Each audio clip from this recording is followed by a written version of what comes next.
Hello friends, and welcome to Adventures in Pixieland. My name's Amy, and I'm an ordained minister, and we are in Bible study.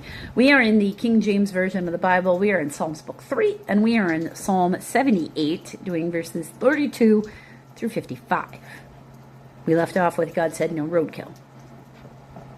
For all this they sinned still, and believed not his wondrous works. Therefore the days did he consume in vanity, and their years in trouble. They didn't believe, so he made their life more hard. When he slew them, they then sought him, and they returned and inquired early after God. Only when things were going wrong did they ask God what they should do. And they remembered that God was their rock, and the high God their Redeemer. Nevertheless, they did flatter him with their mouths, and then lied unto him with their tongues, for their heart was not right with him, neither were they steadfast in his covenant. So they made promises they didn't keep when times were hard. But he, being full of compassion, forgave their iniquity and destroyed them not. Yea, many times he turned away his anger away, and did not stir up all his wrath. Before he remembered that they were but flesh, a wind that passeth away and cometh not again.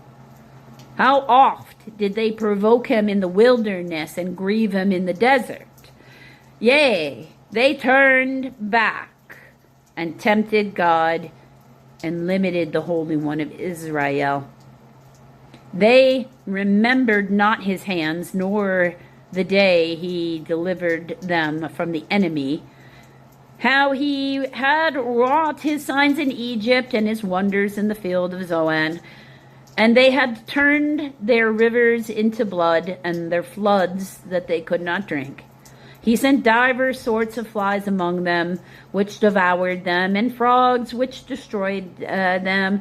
He gave also their incense unto caterpillar, and their labor unto locust, their increase into caterpillar, and their labor into locust. So he sent bugs to eat up all their crops. He destroyed their vines with hail, and their sycamore tree with frost.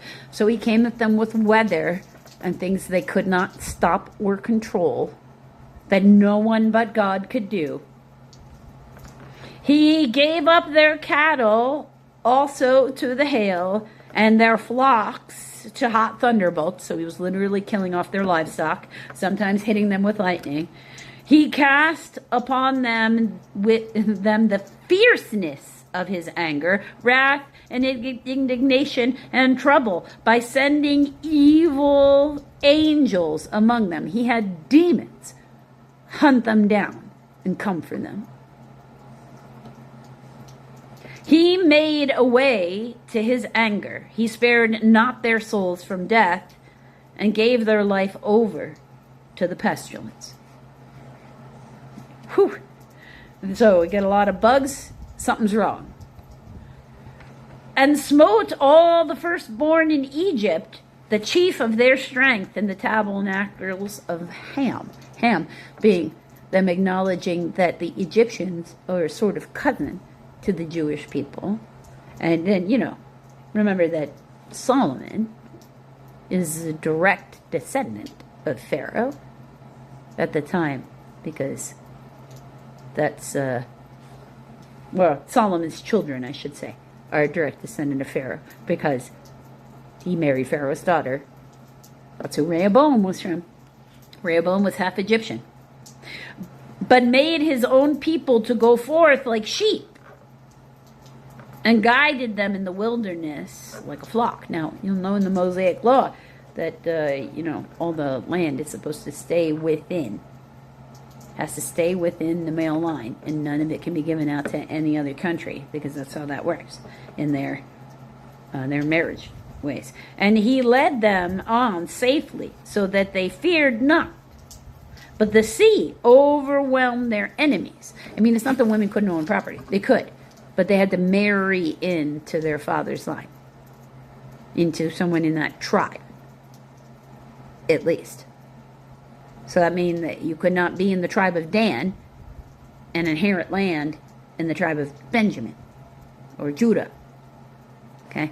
And he brought them to the border of his sanctuary, even to this mountain, which his right hand had purchased.